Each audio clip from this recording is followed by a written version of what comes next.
तो आज मैं आपको एक अनोखी रहस्यमय कहानी सुनाऊंगा। अगर आप चैनल पर नए हैं तो अभी सब्सक्राइब कर ले, क्योंकि यह मेरा दूसरा नया चैनल है। तथा कहानी पूरा देखे, अंत में एक अनोखा रहस्य छुपा है। धन्यवाद। तो सुनिए। एक बहुत ही पुराना और भव्य गणेश मंदिर था जो एक छोटे से गांव में स्थित था। इस मंदिर में हर साल गणेश चतुर्थी का उत्सव बहुत धूमधाम से मनाया जाता था। लेकिन इस गांव में एक बूढ़ी महिला रहती थी जिनका नाम था शालिनी। शालिनी बहुत ही गरीब थी और उनके पास दान करने या उत्सव में भाग लेने के लिए कुछ भी नहीं था। उनके पास बस एक छोटी सी झोपड़ी थी और 2 वक्त की रोटी का जुगाड़ भी मुश्किल से होता था। शालिनी का मन बहुत दुखी रहता था।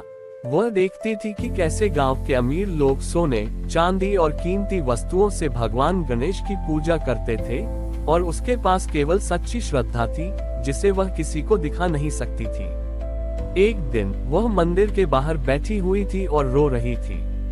तभी एक छोटा बच्चा उसके पास आया। दादी, आप रो क्यों रही हैं? बच्चे ने पूछा। शालिनी ने कहा, बेटा, कल गणेश चतुर्थी है और मेरे पास भगवान गणेश को अर्पित करने के लिए कुछ भी नहीं है। उद्धरण चिन्ह। बच्चे ने मासूमियत से कहा, लेकिन दादी, भगवान को क्या चाहिए? उन्हें तो बस हमारा प्यार चाहिए। बच्चे की बात सुनकर शालिनी को एक विचार आया। उसने सोचा, भले ही मेरे पास धन नहीं है, लेकिन मैं भगवान के लिए कुछ ऐसा बना सकती हूँ जो मेरे दिल से आए। उद्धरण चिन्ह। उसने अपनी झोपड़ी में जाकर थोड़ा सा बचा हुआ आटा लिया। वह उस आटे को गूंथकर रोटी बनाने लगी। रोटी बनाते समय उसके मन में केवल गणेश जी का ही ध्यान था। उसने सोचा, ये रोटी दुनिया की सबसे कीमती रोटी है, क्योंकि इसमें मेरा प्यार और मेरी भक्ति है। उसने उस रोटी को पूरी तरह से गोल और सही बनाने की कोशिश की, जैसे कोई कारीगर कोई कलाकृति बनाता है। जब रोटी बन गई तो शालिनी ने उसे एक साफ पत्ते पर रखा और मंदिर की ओर चल पड़ी। मंदिर के बाहर भारी भीड़ थी। अमीर लोग अपने अपने चढ़ावे के साथ कतार में खड़े थे।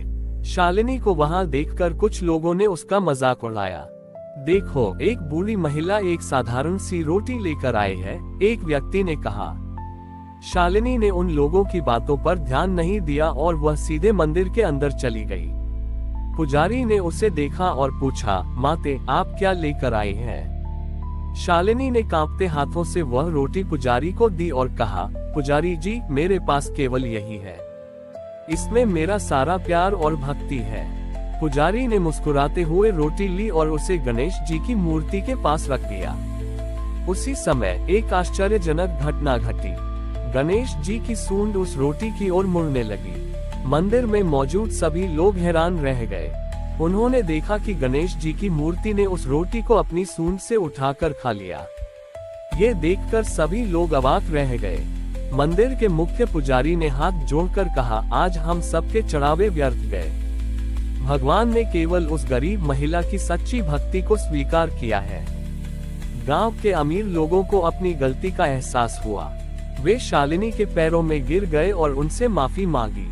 शालिनी ने उन्हें क्षमा कर दिया और कहा, भगवान धन से नहीं बल्कि सच्ची श्रद्धा से प्रसन्न होते हैं। उस दिन के बाद शालिनी को गांव में बहुत सम्मान मिला और गणेश चतुर्थी का त्योहार केवल धन और वैभव का नहीं बल्कि सच्ची भक्ति और प्रेम का प्रतीक बन गया। शालिनी की एक साधारण सी रोटी ने पूरे गांव को जीवन का सबसे महत्वपूर्ण सबक सिखाया। शालिनी की रोटी की घटना ने पूरे गांव के दिल को छू लिया था। गांव के सबसे अमीर और सम्मानित व्यक्ति ने, जिसका नाम सुमेर सेठ था, शालिनी से माफी मांगी और उनके लिए एक नया घर बनवाने का प्रस्ताव रखा। शालिनी ने विनम्रता से उस प्रस्ताव को स्वीकार कर लिया। अगले ही महीने शालिनी के लिए एक सुंदर और मजबूत घर बनकर तैयार हो गया, जिसमें सारी सुख सुविधाएं थी। लेकिन शालिनी ने उस घर में रहने से इनकार कर दिया। गांव वाले हैरान रह गए। सुमेर सेठ ने उनसे पूछा, माते, आपने ये घर क्यों नहीं स्वीकार किया? ये तो हमने आपकी सेवा में बनवाया है। शालिनी ने मुस्कुराते हुए कहा, सेठ जी, मुझे घर की जरूरत नहीं है। मेरे लिए सबसे बड़ा घर तो ये पूरा गांव है। अगर आप कुछ करना ही चाहते हैं तो इस घर को एक सामुदायिक रसोई घर बना दीजिए। यहाँ से कोई भी भूखा न जाए। शालिनी की बात सुनकर गांव वाले भावुक हो गए। उन्होंने तुरंत शालिनी की बात मान ली। उस घर को शालिनी का रसोई घर नाम दिया गया। गांव के सभी लोग, अमीर और गरीब, मिलकर वहां दान करते। कोई अनाज लाता, कोई सब्जियां और कोई दूध। शालिनी खुद वहां बैठकर सबके लिए खाना बनाती थी। अब गणेश चतुर्थी के त्योहार पर कोई भी भूखा नहीं रहता था। गांव में शांति और सद्भाव का एक नया दौर शुरू हो गया था। लेकिन एक साल भयानक अकाल पड़ा।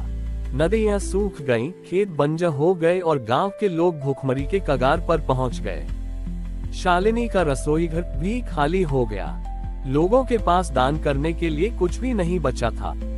शालिनी बहुत दुखी थी, लेकिन उन्होंने हिम्मत नहीं हारी। गणेश चतुर्थी का त्योहार नजदीक था और इस बार किसी के पास भगवान को चढ़ाने के लिए कुछ भी नहीं था। गांव के लोग फिर से शालिनी के पास आए। माते, हम क्या करें? हमारे पास न तो अनाज है और न ही हिम्मत, उन्होंने कहा। शालिनी ने कहा, हमारे पास एक चीज है जो कभी खत्म नहीं होती, हमारा विश्वास। हमें मिलकर भगवान से प्रार्थना करनी होगी। शालिनी ने फिर से वही किया जो उन्होंने सालों पहले किया था। उन्होंने रसोई घर में बची हुई थोड़ी सी सामग्री ली, कुछ सूखी रोटियां, थोड़ा सा गुड़ और पानी। उन्होंने इन सब को मिलाकर एक लड्डू बनाया। ये लड्डू बहुत छोटा था, लेकिन उसमें उनके दिल की सारी प्रार्थना और उम्मीद समाई हुई थी। गणेश चतुर्थी के दिन शालिनी उस छोटे से लड्डू को लेकर मंदिर पहुंची। गांव के लोग भी उनके पीछे पीछे आए। इस बार किसी ने उनका मजाक नहीं उड़ाया, बल्कि सभी श्रद्धा से उन्हें देख रहे थे। शालिनी ने लड्डू को गणेश जी के चरणों में रखा और अपनी आंखें बंद करके प्रार्थना की। उसी पल आसमान में गहरे बादल छा गए और मूसलाधार बारिश होने लगी। बारिश इतनी तेज थी कि कुछ ही घंटों में गांव के सारे कुएं और तालाब भर गए। खेत फिर से हरे भरे हो गए और लोगों को उम्मीद की नई किरण मिली। शालिनी का एक छोटा सा लड्डू गांव के लिए जीवन का वरदान बन गया। ये घटना गांव के इतिहास में अमर हो गई। शालिनी की कहानी ने ये साबित कर दिया कि असली दौलत पैसे में नहीं, बल्कि सादगी, सेवा और अटूट विश्वास में होती है। और गणेश जी, जो स्वयं बुद्धि और समृद्धि के देवता हैं, उन्हीं को सच्ची श्रद्धा और सेवा सबसे अधिक प्रिय है। बारिश के बाद गांव में फिर से खुशहाली लौट आए। लोगों ने खेतों में खूब मेहनत की और अगले साल फसल बहुत अच्छी हुई। शालिनी का रसोई घर फिर से भर गया और कोई भी भूखा नहीं सोया। शालिनी की कहानी गांव की सीमाओं से बाहर निकलकर दूर दूर तक फैल गई। लोग दूर दराज से उनसे मिलने आने लगे। वे न केवल उनकी कहानी सुनना चाहते थे, बल्कि उनकी सलाह भी लेना चाहते थे। एक बार एक बहुत बड़ा राजा उस गांव से गुजरा। उसने शालिनी के बारे में सुना तो वह हैरान रह गया। राजा ने अपने सैनिकों को शालिनी को महल में लाने का आदेश दिया। शालिनी जब महल पहुंची तो राजा ने उनका बहुत सम्मान किया और उन्हें अपने दरबार में एक ऊंचा पद देने का प्रस्ताव रखा। आपकी बुद्धिमत्ता और दयालुता का उपयोग हमारे राज्य को बेहतर बनाने के लिए किया जा सकता है, राजा ने कहा। शालिनी ने विनम्रता से हाथ जोड़कर कहा, महाराज, आपका सम्मान मेरे लिए बहुत मायने रखता है, लेकिन मैं गांव में ही रहकर खुश हूँ। मेरा काम वहाँ अधूरा है। राजा थोड़ा हैरान हुआ। आप क्या कहना चाहती हैं, माते? उसने पूछा। शालिनी ने समझाया, महाराज, असली राज एक महल में नहीं, बल्कि लोगों के दिलों में होता है। मेरे गांव के लोग अभी भी धन और दिखावे के जाल में फंस जाते हैं। उन्हें सच्ची भक्ति और सेवा का महत्व बार बार याद दिलाना पड़ता है। मैं एक पद नहीं चाहती, बल्कि मैं एक ऐसी शिक्षा देना चाहती हूँ जो पूरे राज्य में फैले।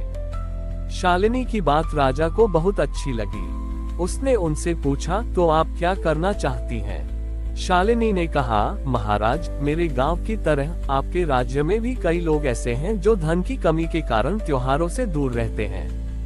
मैं चाहती हूँ कि आप हर साल गणेश चतुर्थी पर एक नियम बनाएं। ये नियम ये होगा कि कोई भी व्यक्ति, चाहे वह कितना भी अमीर हो, वह मंदिर में केवल एक साधारण सी रोटी या फल ही चढ़ावा के रूप में दे सकता है। सभी को अपनी श्रद्धा और प्रेम से ही पूजा करनी होगी, न कि अपने धन से। उद्धरण चिन्ह। राजा को यह विचार बहुत ही अद्भुत लगा। उसने तुरंत आदेश दिया कि इस नियम को पूरे राज्य में लागू किया जाए। अगले साल से पूरे राज्य में गणेश चतुर्थी का त्योहार एक नए तरीके से मनाया जाने लगा। राजा से लेकर सबसे गरीब व्यक्ति तक सभी ने एक समान रूप से भगवान गणेश की पूजा की। दिखावे और प्रतिस्पर्धा का अंत हो गया और त्योहार का असली अर्थ समता, प्रेम और भक्ति स्थापित हो गया। शालिनी की एक रोटी ने न केवल उसके गांव को बल्कि पूरे राज्य को बदल दिया था। उसकी कहानी ने ये साबित कर दिया कि एक साधारण व्यक्ति की सच्ची श्रद्धा, दया और दूरदर्शिता एक पूरे समाज को बदल सकती है। शालिनी ने भौतिक सुख सुविधाओं को छोड़कर लोगों के दिलों में जगह बनाई और यही उसकी सबसे बड़ी उपलब्धि थी। अब आप गणेश चतुर्थी पर एक और बिल्कुल नई धार्मिक कहानी हिंदी में लिखे। भूलना नहीं, आपको एक कहानी को दोबारा नहीं लिखनी है। जितना भी कहानी लिखी है अभी तक उसको देखकर आप अब फिर एक और बिल्कुल नई और अच्छी कहानी लिखे। धन्यवाद।